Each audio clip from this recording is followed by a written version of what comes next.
Hello everybody, let's start our first unit of the module. Unit 1, Paragraph to Short Essay. I would like to start Unit 1 with some warm-up questions. Can you look at the photo of Jeanne Didion and her reasons for writing? What can be your reasons for writing? Is it becoming longer and longer? Many of you may have different reasons. Is that right? I believe writing something in English will be an important part of one's life. Some may write very short texts, while others may need to write longer ones.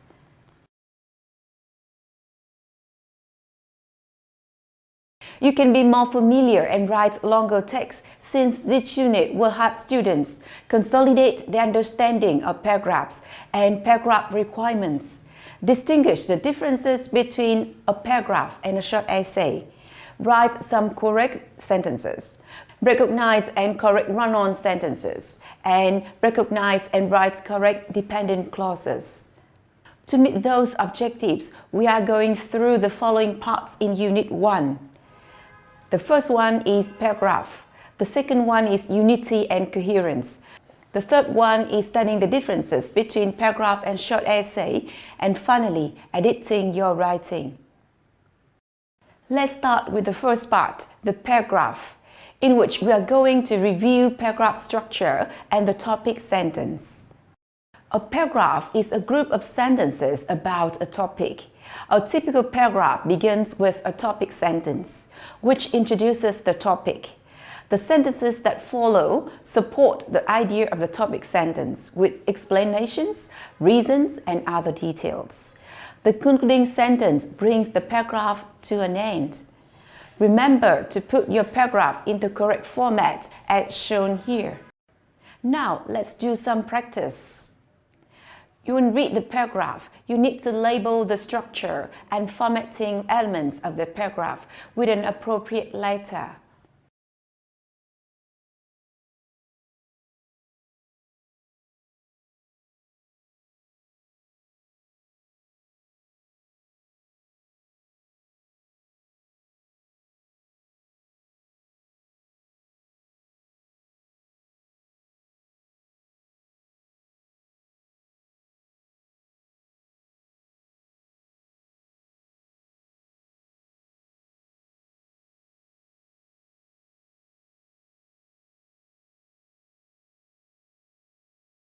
To make a good paragraph, we need to have an effective topic sentence. An effective paragraph contains a good topic sentence. A successful topic sentence has the following features. It introduces the topic. It also contains an idea or an opinion about the topic, which is called a controlling idea. The topic sentence must not be a simple fact or detail. It must not be too general. The topic sentence usually appears at the first or the second sentence of a paragraph. The topic sentence implies the purpose of the paragraph: to explain, to narrate, compare, describe, explain causes or effects, demonstrate, argue, or provide the steps of a process. Please study the examples on the screen to be clearer about this. To consolidate your understanding, let's do an exercise. Please read these sentences in the table and decide which one would make an effective topic sentence.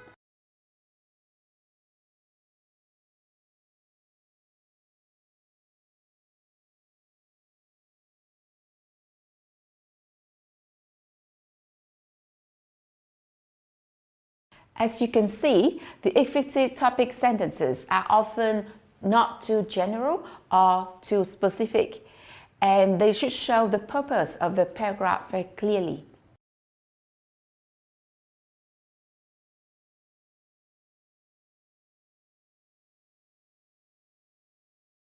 Let's move on to the qualities of a good paragraph: unity and coherence. Firstly, a paragraph must have the unity. A paragraph has a unity when all the sentences support a single idea. The paragraph must have one controlling idea in the topic sentence. Additional controlling ideas make the paragraph lose focus. The supporting sentences must support or explain the controlling idea with examples, details, steps, or definitions. Ideas that do not support the topic sentence cause the paragraph to lose its focus. The concluding sentence should restate the main idea in the topic sentence in different words. It must not introduce a new topic. To help you see this better, let's complete this exercise. Please read the following sentences. Identify which ones support the topic sentence. You can see that the next quality of a good paragraph is coherence. That means the supporting details are organized in a logical way. Writers often use time, space, or order of importance to present the supporting information in a paragraph coherently. It is time for us to do some exercise. Let's read the sentences from a narrative paragraph. Some of the sentences are out of order. Number the sentences 1 to 10 to show logical time order.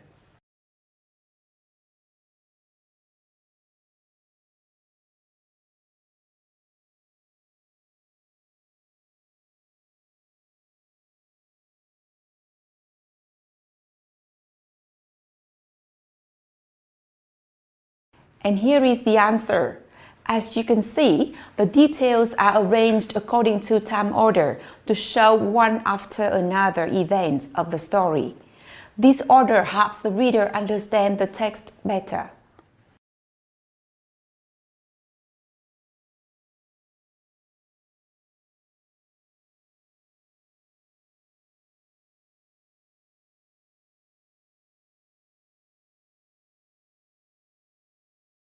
That's all about the paragraph.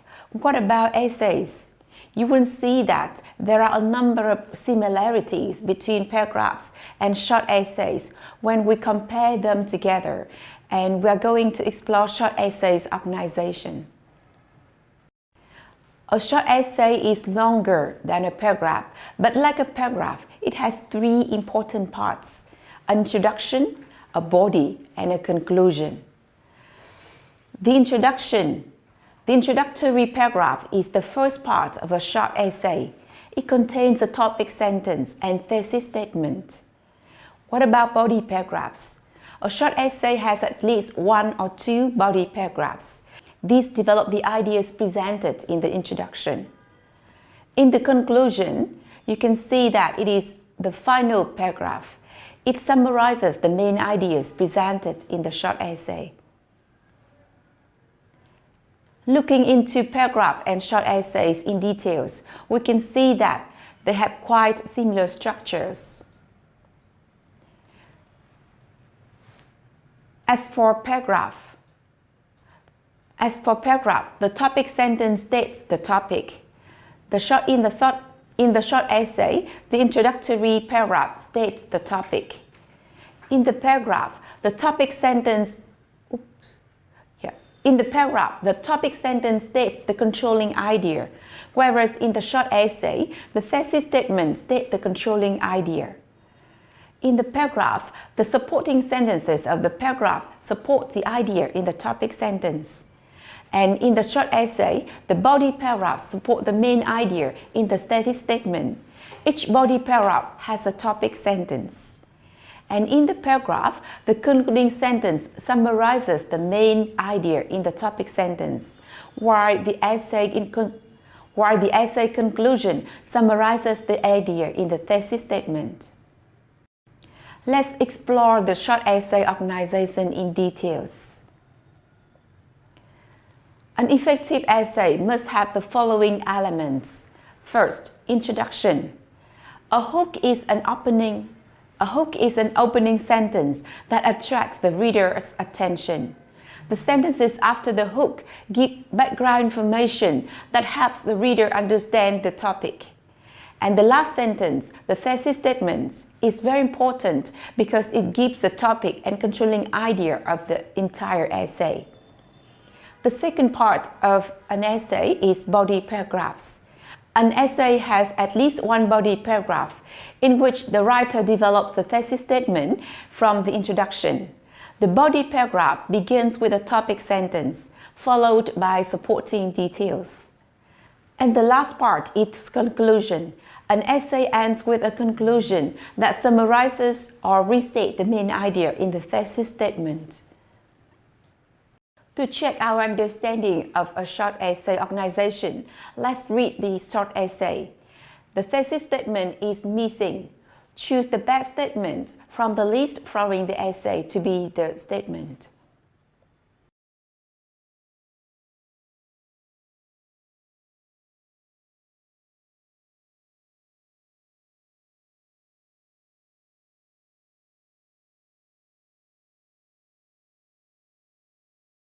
Sentence A is the best thesis statement, since it tells the topic and controlling idea of the entire essay. After studying the paragraph and short essay, we now go on with some writing issues: the sentence, run-on sentences, and dependent clauses. First, let's consolidate our understanding of what a sentence is. A sentence contains at least one subject, a noun or a noun phrase, and a verb, and it expresses a complete idea. A simple sentence may contain more than one noun or verb. Let's look at these three examples. A complete sentence must contain at least one main clause. A main clause contains a subject and a verb, and it expresses a complete idea. There are different kinds of sentences by structure, and in this unit, we are looking at two types: simple and compound sentences. A simple sentence contains one main clause, as you can see in this example. What about compound sentences? A compound sentence has two main clauses separated by a comma and a conjunction, or by a semicolon. Here are some examples.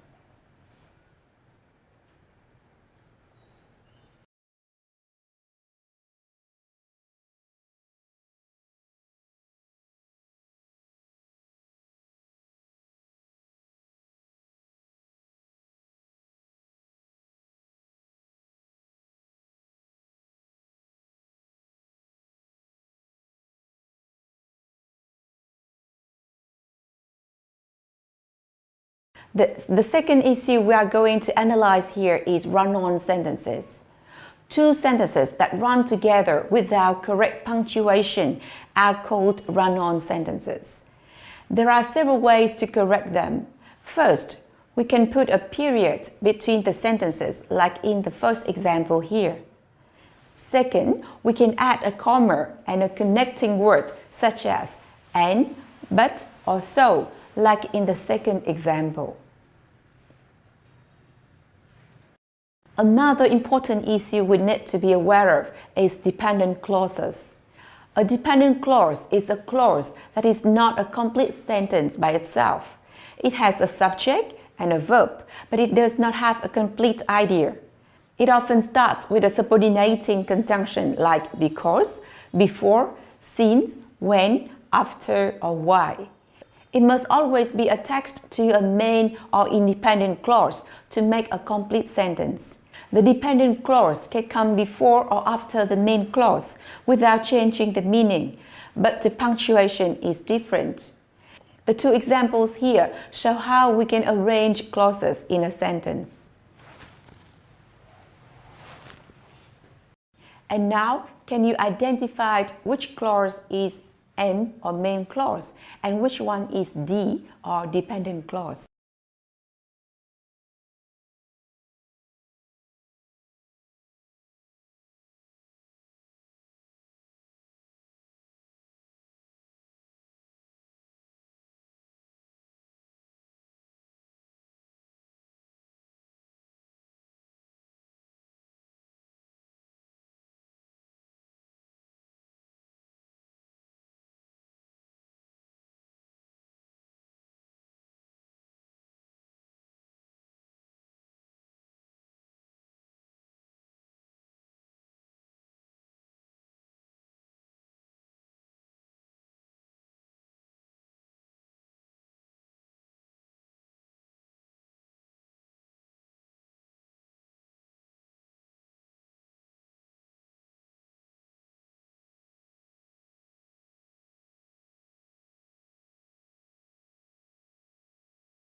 That's all about paragraph and short essay. In summary, we have looked at a number of important points under the rhetorical focus. We have learned elements and structures of a paragraph, unity and coherence, the paragraph and short essay organization. As for the language and grammar focus, we have looked at the sentence, run-on sentences, and dependent clauses. I believe if you keep in mind these points and consider them when writing your sentences in your paragraphs and short essays, they will be certainly effective and friendly to your reader. They will be certainly effective and friendly to your readers. Thank you for your attention and see you again in Unit 2.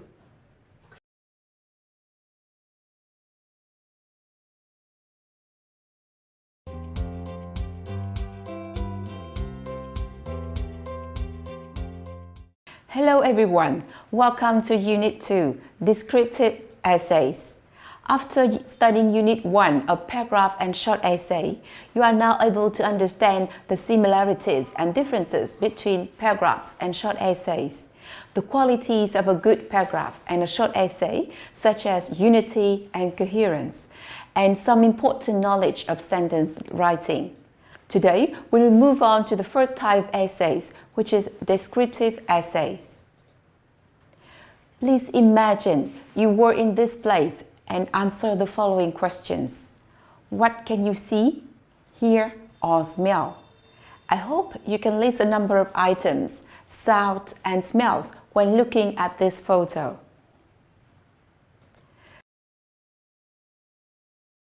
In order to describe the market in the photo effectively, we need to achieve the objectives of Unit 2.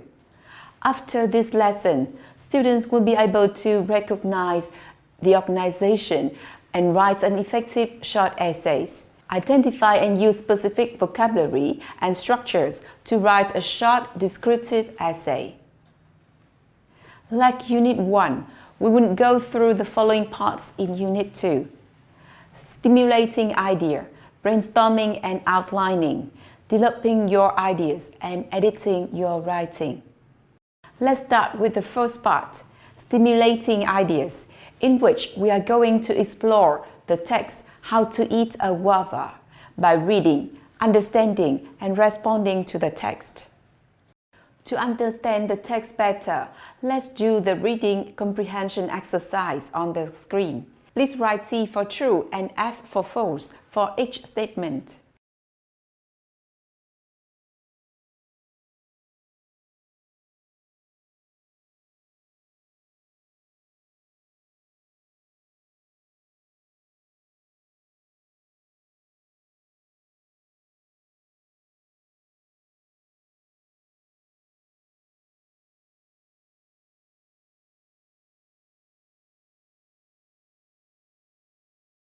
Let's check our answers. The first statement is false because we can find the sentence, there are guavas at the shop and safe. I pick one side of the tennis ball and finger the pricky stem end. It feels familiarly pumpy and firm. I smell and imagine in this passage. The second statement is false because we can find the sentence, some years when the rains have been plentiful and the nights cool, you can bite into a guava and not find any seeds in this passage. The third statement is false because the sentence, a green guava is sour and hard in the passage, is different from the statement. The fourth statement is false because the sentence, I had my last guava the day we left Puerto Rico in the passage, is different from the statement.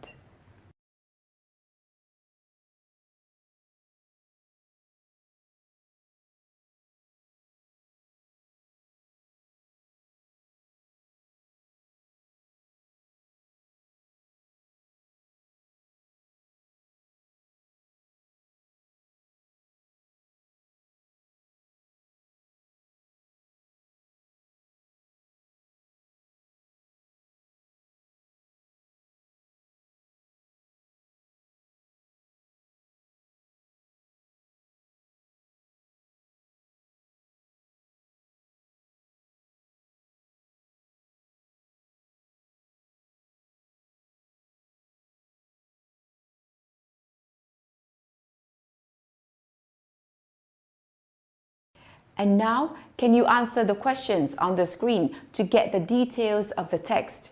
To answer these questions, you need to choose the words in the list that are used to describe the experience of eating a guava.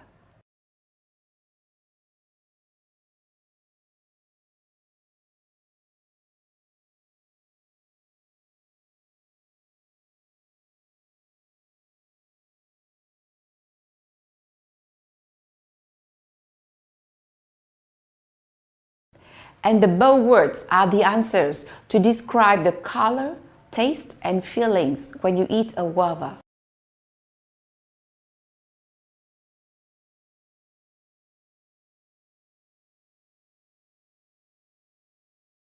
After we have finished exploring a reading text, we now move to the second step of our writing process, which is also part 2 of Unit 2. We are going to firstly brainstorm, then study the organization of a descriptive essay before making an outline of the essay. Let's start with brainstorming ideas. Can you think about a popular fruit among young people? Identify words or phrases in the following list to put into the correct ideas.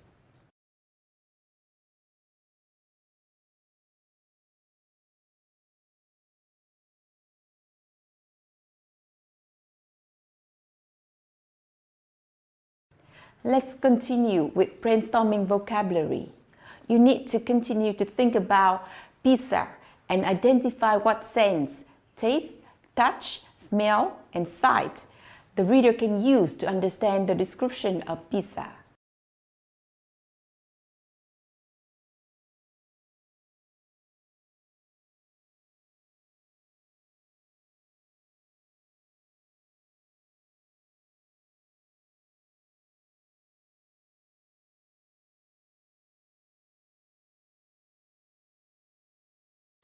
Let's continue with the organization of a descriptive essay.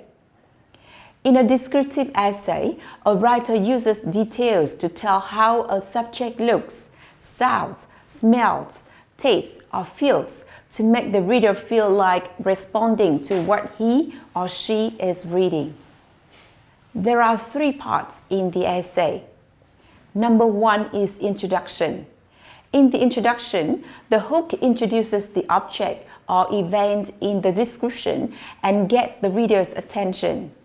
The middle sentences provide the background. The thesis statement tells why the object described is important to the writer. The second part is body paragraphs. Most of the description is in the body paragraphs. Adjectives and adverbs make the experience more vivid. The scene is often described with prepositions and propositional phrases that specify location or position in space. Comparisons such as similars can make the writing more descriptive, familiar, and expressive. The last part is conclusion. The conclusion gives the writer's final opinion about the item described. Let's do some practice to help us understand the organization clearly. Let's read the essay and answer the questions below it.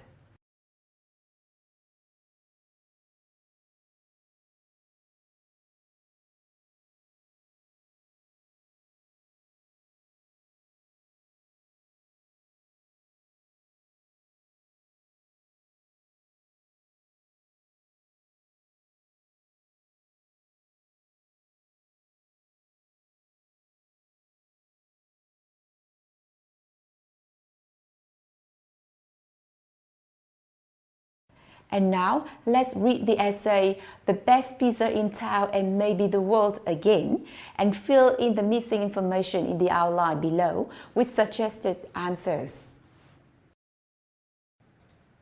I hope with you. Let's move on to the next important part of the unit. To develop our ideas, we need to use different prepositional phrases, add details to sentences, and use similes. First, prepositional phrases. A prepositional phrase is made of a preposition and a noun phrase or pronoun. For example, here we can see with the water level. or on the bay floor. Prepositional phrases are important in descriptive writing. They show the position, location, or direction of objects in space and in time. We can also use prepositional phrases to show manner or attitude. First, prepositional phrases show opinion and location, for example, on the right or in rows. Prepositional phrases also show direction, like on the water or across the street. Prepositional phrases show time, like at 6 in the morning, in that sweet moment, or on Thursday. Prepositional phrases also show manner or feeling, like in anticipation or with interest. And now, let's look at the following sentences. And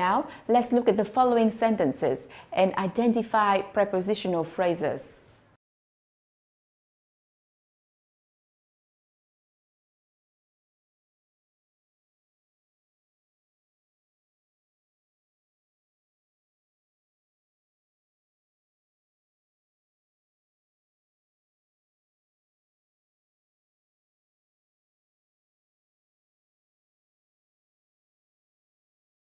And here are the answers.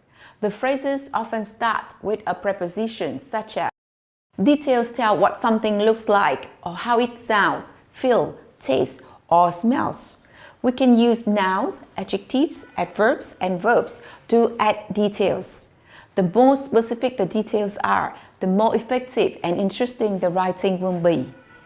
Clear, specific details allow the reader to create a picture in his or her own mind of what is being described. Let's compare the general sentences on the left with ones on the right to see that the sentences with specific details are much better. Let's do an exercise by rewriting the sentences on the left. Please remember to use adjectives, nouns, verbs, and adverbs in your writing. Here are suggested answers with more adjectives and adverbs to modify the nouns or verb. Fruits now can be added with sweet, juicy, strawberries, right? And in the second example, work now is turned into worked quickly and silently. What about similes? Descriptive writing may use similes to make something seem more familiar or more creative. Similes make ideas easier to understand, and they can also express feelings. Similes are often used in literature and poetry. Look at the famous examples below by Shakespeare and Robert Burns. As for simile structure, a simile can use the preposition like and now or now phrase. For example, like a mop. Or a simile can also use as, and now or now phrases. This kind of similes also uses an adjective. For example, as clear as. Let's match parts of sentences together to see how similes can be used in description.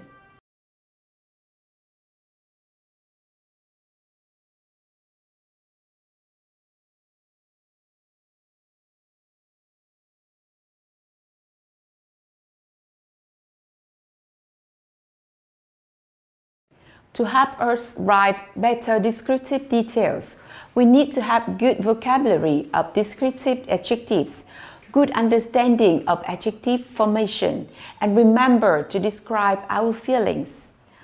Order of adjectives is also a challenging point we need to go through in this unit. Let's start first with using adjectives in descriptive writing. Adjectives are words that describe nouns, people, places, and things. Adjectives appear in different positions in the sentence. Adjectives usually come after an article and before a noun. For example, the roasting sun. An adjective can also occur after some stative verbs such as appear, be, become, feel, look, or seem. For example, words sick and tired. Please remember to separate more than 2 adjectives with commas and the word and. Like in this example, we were excited, nervous. Let's demonstrate our understanding by reading the sentences and identify the adjectives and the nouns they describe.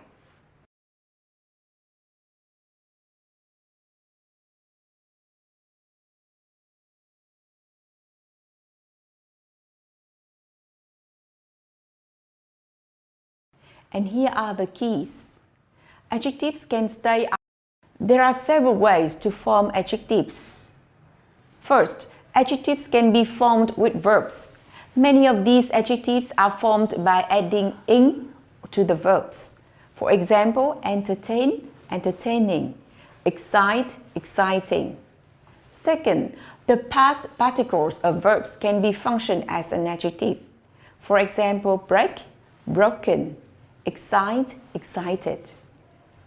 Nouns may also function as adjectives when they are used to describe or modify other nouns. They are called noun modifiers. For example, a shoe store. As I said before, describing feelings is highly important. We can use adjectives with ed and ing to describe feelings and emotions. The adjectives ending with ed, past particles, describe how people feel about something. The adjectives ending with ing describe the noun that causes the emotion or feeling. Last, when more than one adjective is used, the writer needs to be careful about the order of adjectives. Adjectives in English, when standing before a noun, should follow this order. The first kind of adjective is opinion. It should stay first. It is followed by adjectives describing size, age, shape, color, origin, materials, and purpose or kind. Let's look at the second example on the slide. My mother had a beautiful small antique Tahitian pearl necklace. So you can see that there are 5 adjectives here. The first one, beautiful, shows the quality. The second one, small, shows size. The third one, antique, shows age. Tahitian shows origin. And pearl shows material. That's all about descriptive essay. In summary, we have looked at a number of important points under rhetorical focus. We have studied the organization of a descriptive essay. Remember 3 important parts of a descriptive essay. In the introduction, a hook to attract the reader's attention, background information, and a thesis statement. And body paragraphs are the most important part with most of the description. In the body paragraphs, supporting sentences give some background information, descriptive details about the item, and more details about how the writer feels. And in the conclusion, the writer's final opinion about the item described. We have also been able to go through some language and grammatical rules in using adjectives, forming adjectives, using ing or ed adjectives to describe feelings, and ordering adjectives correctly. I believe if you can follow these instructions, your descriptions will be more specific, interesting, and friendly to your readers. Thank you for your listening and see you again in Unit 3.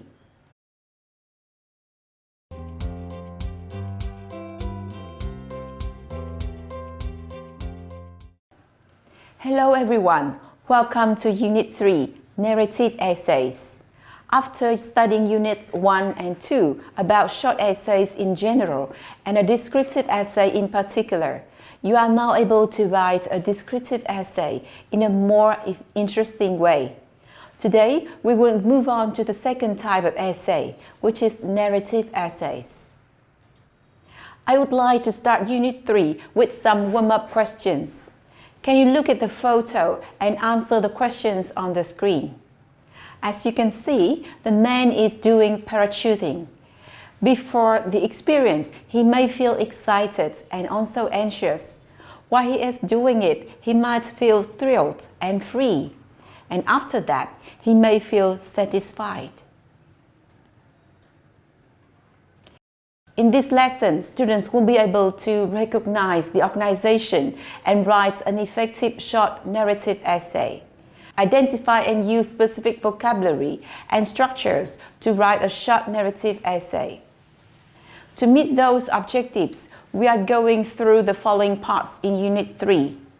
Stimulating ideas, brainstorming and outlining, developing your ideas, and finally, editing your writing. Let's start with the first part, stimulating ideas, in which we are going to explore a text, breaking ground to be a man, by reading, understanding, and responding to the text. I would like to ask you to read the text and then answer the questions under it. You can see the list of new words on the right of the text.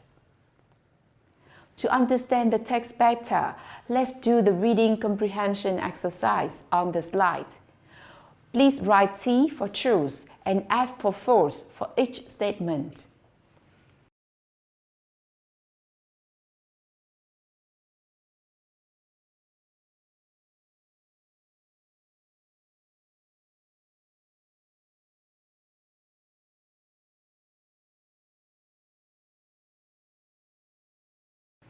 Let's check our answers.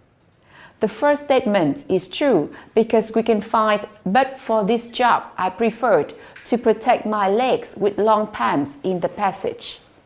The second statement is true because we can find as information, with time my pants dried and sweet, sticky poison turned to hard sugar in the passage. The third statement is false because the sentence, at night my pants wouldn't fold but stood up alone in a corner or against the furniture in the passage, is different from the statement. And the last statement is false because the sentence, they had to be washed separately from the other clothing in the passage, is different from the statement.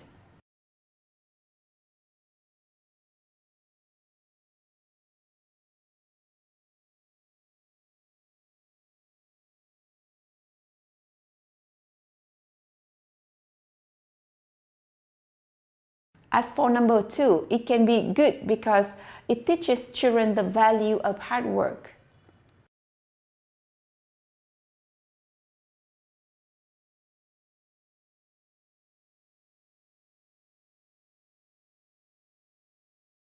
After we have finished exploring a reading text, we now move to the second step of our writing process, which is also part 2 of Unit 3.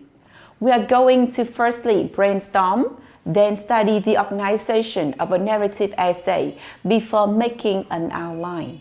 Can you think about an event and add information to the list?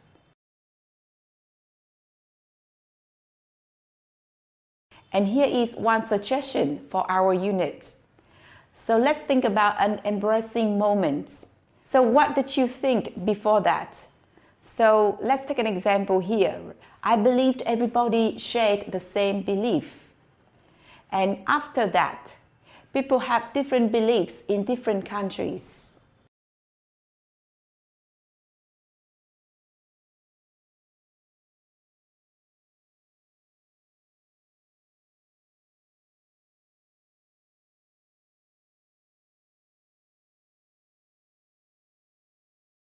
Here are some suggested answers. We may need to use many words to describe actions or emotions in a narrative essay like this. For actions, we have hurry, gaze, warn, suffer, and notice. For emotions, we can use nervous, eager, relieved, worried, amazed, and confused.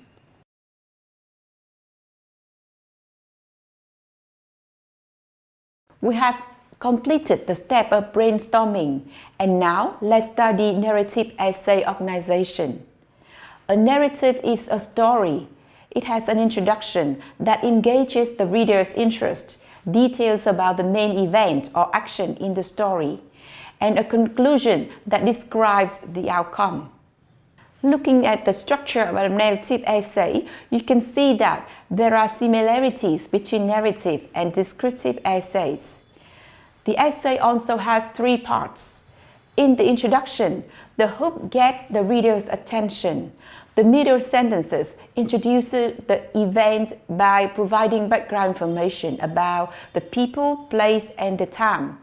The thesis statement prepares the reader for the action that follows. The second part is body paragraphs. The body paragraphs describe what happens in the story. They include details that bring the story to life. They often use time order to explain the event. The last part is conclusion. A conclusion describes the outcome of the event. Narrative essays often end with a comment about the events important in the writer's life.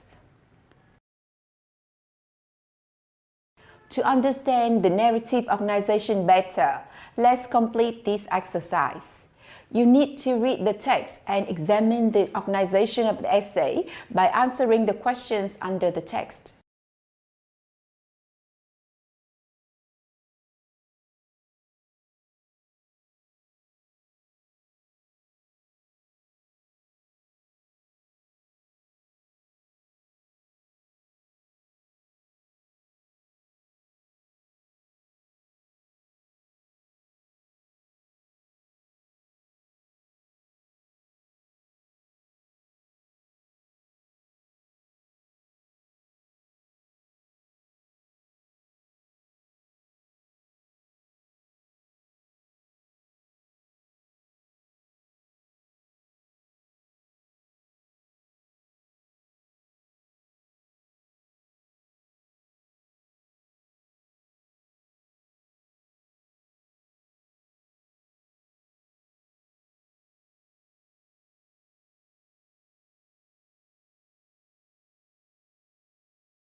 As you can see, the hook is often the first sentence. It is then followed by background information and thesis statement. Each body paragraph tells different details to support the main idea of the whole essay. The story ends with a positive lesson, a natural ending of a story.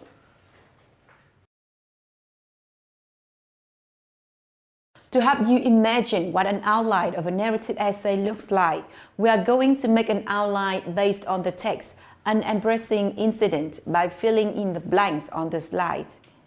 You need to look for information to fill in the hook, background information, thesis statement, and details in the body. Remember to end the story with a lesson. And here are the suggested answers taken from the text that you have read. After having studied how to brainstorm and make an outline, we now move to the developing ideas. In a narrative essay, we need to show sequence and conjunctions and add details.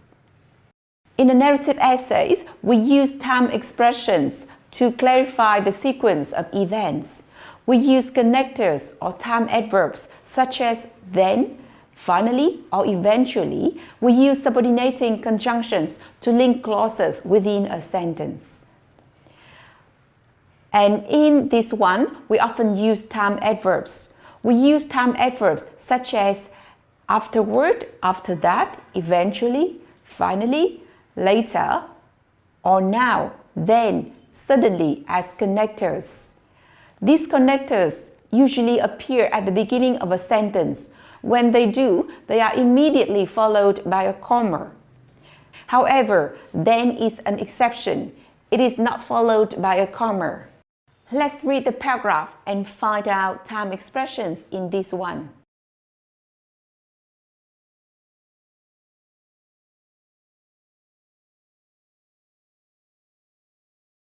There are 3 time expressions to show the order of details in the story. You don't need to overuse them with too many connectors. Keep them effective and friendly to the reader.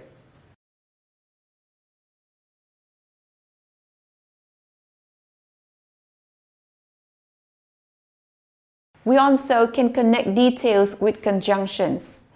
We use subordinating conjunctions such as before, as soon as, after, when, and why in complex sentences as connectors. Complex sentences contain a main or independent clause and a dependent clause. The main clause expresses the principle and independent ideas of the sentence. The independent clause expresses additional information about the main idea. For example, where and when it happened, but would be meaningless without the main idea. Dependent time clauses tell us when something happened. Subordinating conjunctions establish the time relationship between the dependent time clause and the main clause in the sentence.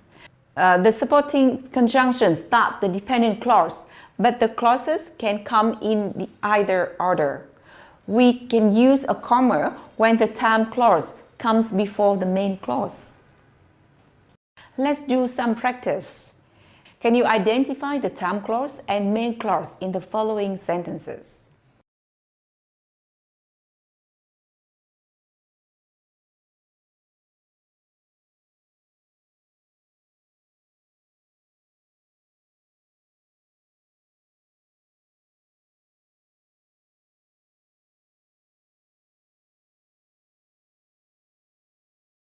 As you can see, the main clauses can stand before the conjunctions.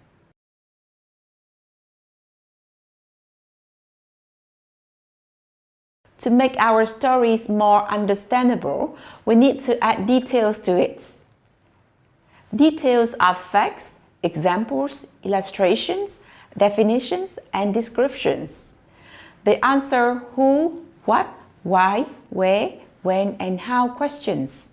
We add details to make our writing clearer and more effective. Let's identify the questions of the following answers. This exercise will help you add details to narrative essays in an effective way.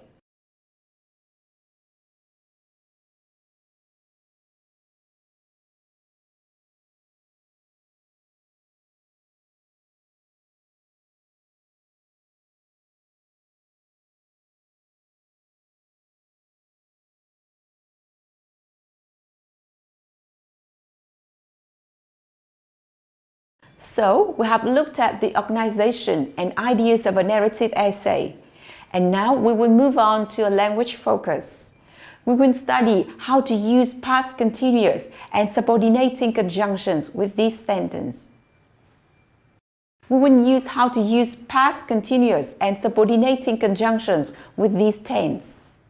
First, in a narrative, you often need to describe actions in progress or to describe background actions.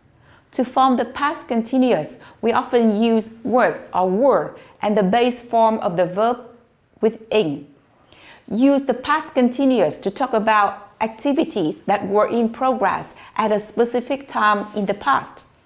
The activities began before the specific time and may also have continued after that time.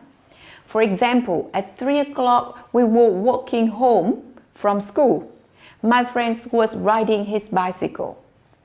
Also use the past continuous to describe background actions like the sun was going down and the children were still playing on the grass. Remember that we don't usually use stative verbs such as to be, know, mean, seem, understand, love, believe, and others in the past continuous. We use the simple past instead. Past time clauses can be used with the past continuous in several ways. To describe simultaneous activities in the past, we often use the past continuous in both the time clause and the main clause. Use the subordinating conjunctions when or why to connect these clauses together. And To describe interrupted activities, we often use past continuous in the time clause and the simple past in the main clause. Use the subordinating conjunctions where or why. Look at this example. While I was waiting for a bus, I heard a crash. So the time clause starts with why and the main clause doesn't have any subordinating connector. That's all about narrative essays. In summary, we have looked at a number of important points under rhetorical focus. We have studied the organization of narrative essay. We have studied 3 parts: introduction, a hook to attract the reader's attention, background information, and a thesis statement. In body paragraphs, we can see the sequence of activities with details, and the conclusion shows the outcomes of the event. We have also been able to go through some language and grammatical focus in this part. We learn how to show sequence in a narrative essay. We learn how to use subordinating conjunctions with a simple past. We learn how to add details to essays. We learn how to use the past continuous in narrative essays. And we also learn to use subordinating conjunctions with the past continuous. I believe if you can apply what you have learned in Unit 3, you can use how to put details together to tell an interesting story in the form of a short essay. Thank you for your listening and see you again in Unit 4.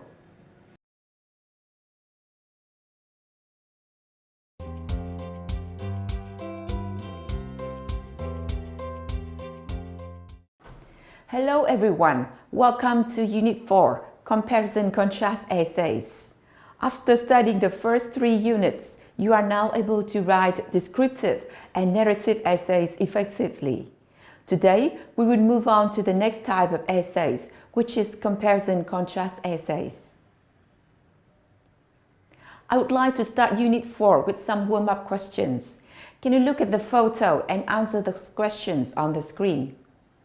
As you can see, the first picture shows an open learning environment where both teacher and students stay outside, while in the second picture, the teacher and students are in the theater.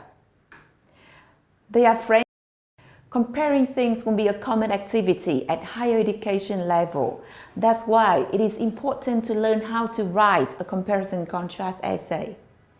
By the end of Unit 4, you will be able to recognize the organization and write an effective short comparison contrast essay. Identify and use specific vocabulary and structures to write a short comparison contrast essay. To meet those objectives, we are going through the following parts in Unit 4: stimulating ideas, brainstorming and outlining, comparison contrast connectors, and editing your writing. Let's start with the first part, stimulating ideas, in which we are going to explore a text, learning about differences by reading, understanding, and responding to the text. I would like to ask you to spend some minutes reading the text and then answer the questions.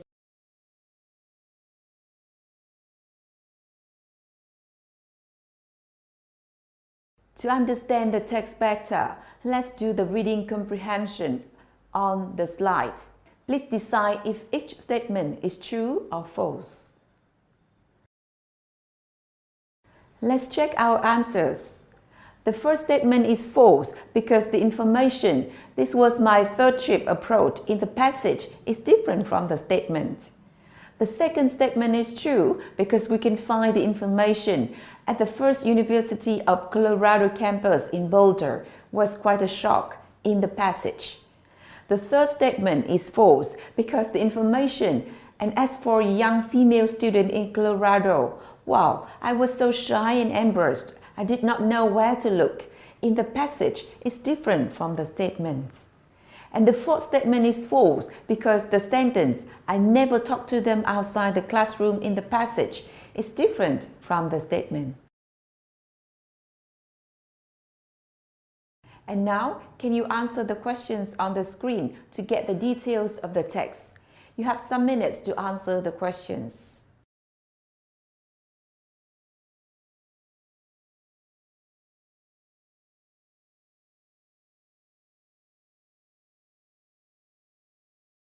After we have finished exploring a reading text, we now continue with the second step of our writing process, which is also part 2 of Unit 4.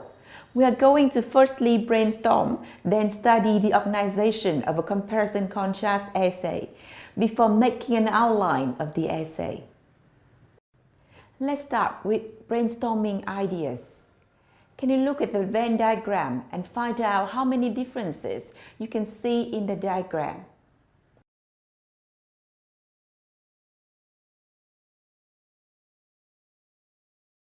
So, the diagram. Let's continue with brainstorming vocabulary. You need to match the verbs on the left with a noun on the right.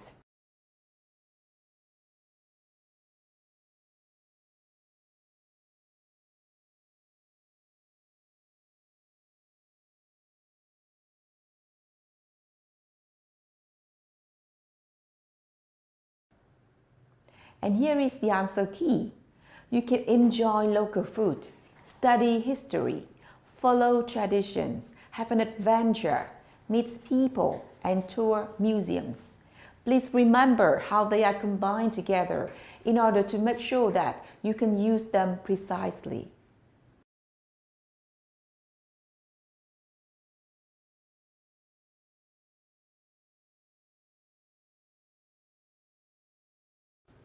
We have completed the step of brainstorming, and now let's study the comparison-contrast essay organization. A comparison-contrast essay uses points of comparison to show how the two topics in the same category are similar and/or different. A comparison-contrast essay can focus on similarities, differences, or both, depending on the writer's purpose. The comparison-contrast essay has 3 parts. Number 1, introduction. The introduction presents the subject that is to be compared or contrasted and provide background information that helps the reader understand the writer's point of view. The introduction ends with a thesis statement that focuses the essay. The second part is body paragraphs. The body paragraphs have clear topic sentences that communicate whether the controlling idea will focus on similarities or differences. Each topic sentence is followed by supporting ideas about the topics. The topics being compared are addressed in the same order of clarity. The last part is conclusion. The conclusion summarizes the differences and similarities. The writer draws a conclusion based on the information presented in the body paragraphs.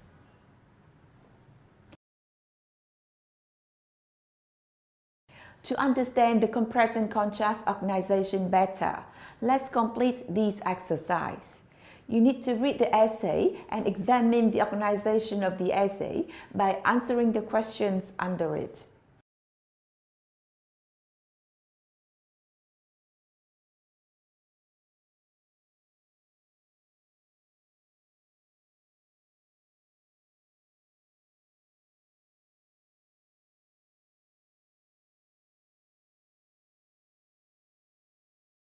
Here are the questions. You have some time to answer the questions.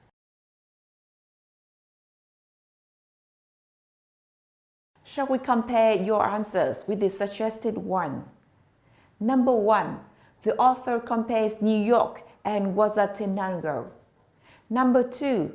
The last sentence of the introduction is the thesis statement. Number 3. We can see they have some features in common. Each city has a nickname and a central park, and many tourists and people from other countries. Conversations in both places are interesting because the people are so diverse. Number 4. The writer enjoys both places for different reasons. However, the author also appreciates the similarities between them. To help you imagine an outline of a comparison-contrast essay, we are going to make an outline based on the essay, My Two Homes, by filling in the blanks. You have some minutes to fill in this outline.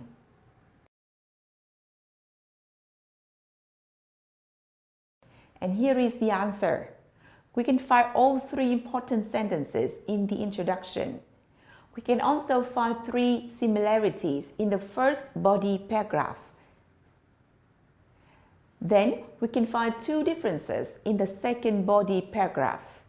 The conclusion ends with the author's feelings about the two cities.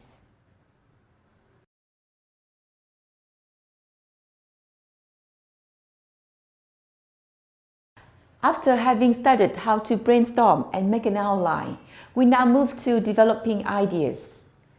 In a comparison-contrast essay, we need to use connectors because connectors help create coherence by indicating the relationship between ideas in sentences.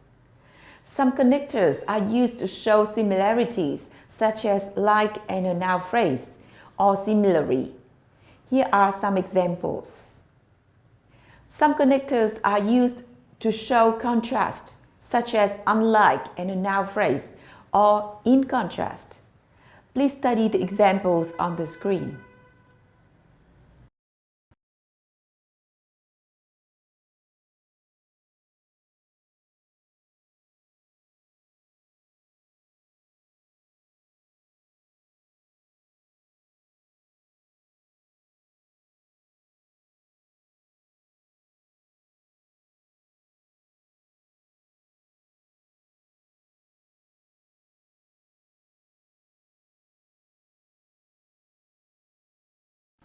So we have looked at the organization and ideas of a comparison-contrast essay, and now we will move on to language focus. We will study how to use comparatives in comparison-contrast essays and comparatives in sentences. First, using comparatives in comparison-contrast essay. Comparison-contrast essay often use comparatives. Comparatives are used with adjectives, adverbs, and nouns to show differences between two subjects: people, objects, ideas, places, and actions. Comparatives with adjectives and adverbs. To form the comparative of one-syllable adjectives and adverbs, we can add er. If the adjectives or adverbs end with single vowel and consonant, we need to double the consonant. This is the example: tall, taller, cold, colder. To form the comparative of most two-syllable adjectives and adverbs, we need to add more, such as more beautiful. However, if the adjective ends with in le, we need to use r, like simpler. If the adjective ends with a consonant, y, change y into I and add er, for example, happier. Some adjectives and adverbs have irregular forms. For example, would and wow will be changed into better. What about comparatives with nouns? To form the comparative of nouns, we need to use more with nouns. For example, more books. When we use a comparative in a sentence, we sometimes delete the second subject and verb. We also sometimes use the comparative without than when the context is clear. For example, people in Seoul are less stressed than New Yorkers are. New Yorkers are always rushing around. People in Seoul are less stressed. That's all about comparison-contrast essays.